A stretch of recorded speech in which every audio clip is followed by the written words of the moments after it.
எது சென்னைக்கு அருகே வீடு வாங்குறீங்களா? அப்போஸ் குளுக்கோஸா? அப்போஸ்ங்க, அப்போஸ்னா ஆமான்னு அர்த்தம். அப்பனா இந்த 3 விஷயம் சரியா இருக்குதா அப்படிங்கறத கண்டிப்பா நீங்க செக் பண்ணணும்.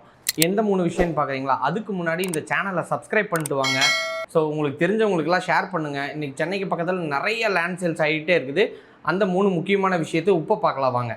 அதில் மொதல் பாயிண்ட் என்ன அப்படின்னா, சிஎம்டிஏ அப்ரூவல் இருக்குதா, டிடிசிபி அப்ரூவல் இருக்குதா அப்படிங்கிறத கண்டிப்பாக நீங்கள் தெரிஞ்சு தான் வாங்கணும். அப்படி இல்லாமல் நம்ம வாங்கிட்டோம் அப்படின்னா அது எப்போவா இருந்தாலும் 10 வருஷம் 20 வருஷம் கழிச்சும் பிரச்சனை வந்துக்கிட்டே தான் இருக்கும். அடுத்ததான் நம்ம பார்க்க போகிறது 2வது பாயிண்ட். இப்போ பட்டா இருக்கா, ஈசி இருக்கா அப்படிங்கிறத கண்டிப்பாக செக் பண்ணி வாங்குங்க. அந்த பட்டா ஈசி அப்படிங்கிறதுல நம்ம 30 இயர்ஸ்க்கான டைட்டில் டீடு சரியாக இருக்கா அப்படிங்கிறத பார்த்துக்கோங்க. ஏன்னா இன்னார் பேரில் தான் இருந்துச்சு அப்படின்னு நம்ம தெரிஞ்சுக்காமல் வாங்கினோம் அப்படின்னா அதுவும் நமக்கு பிரச்சனை தான். 3வதாக நம்ம பார்க்க போகிறது அரசு நிலமா இல்லை பசுமை நிலமா அப்படின்னு பார்த்துக்கோங்க. முக்கியமாக ஒரு வரைபடம் இல்லாத நிலத்தை தயவு செஞ்சு வாங்கவே வாங்காதீங்க. அது என்னைக்கா இருந்தாலும் உங்களுக்கு ஒரு பிரச்சனை தான் வரும். லே அவுட் இல்லாத நிலத்தை தயவு செஞ்சு வாங்காதீங்க. அப்புறம் நிறைய ஆடு நம்ம பார்த்துருப்போம். லோ ப்ரைஸில் உங்களுக்கு ரொம்ப குறைஞ்ச விலையில் ரெண்ட்டை விட கம்மியாக உங்களுக்கு கிடைக்கிது அப்படின்னா நீங்கள் ஏன் வாங்கக்கூடாது அப்படின்னு நிறைய சொல்லுவாங்க.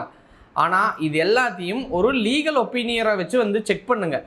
ஸோ எப்போவுமே ரொம்ப குறைஞ்ச விலை அப்படின்னு போனீங்கன்னா ஆபத்தும் நிறைஞ்சிருக்கிறதுக்கு வாய்ப்பு இருக்குது.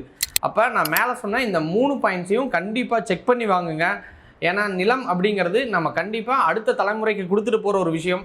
அது பிரச்சனை இல்லாமல் ஆர்வத்தை குறைச்சிக்கிட்டு லீகல் ஒப்பீனியன் செக் பண்ணி வாங்குறது மிக மிக சிறந்தது. முக்கியமாக நான் தொடர்ந்து சொல்லிக்கிட்டே இருக்கிறதுக்கு, லேண்ட் வாங்கணும் அப்படின்னா காசு மட்டும் போதாது, அறிவும் தேவை. அந்த அறிவை நான் நிறையா இந்த லேண்ட் டீல்ஸ் மூலிமா உங்களுக்கு கொடுத்துக்கிட்டே இருக்கிறேன். நீங்களும் நிறைய பேர்த்துக்கு ஷேர் பண்ணுங்கள். நிறைய பேர் பிரச்சனை இல்லாமல் நிலம் வாங்கணும் அப்படிங்கிறதான் நம்மளோட உயரிய நோக்கம். அடுத்த வீடியோவில் சந்திக்கிறேன். Bye by.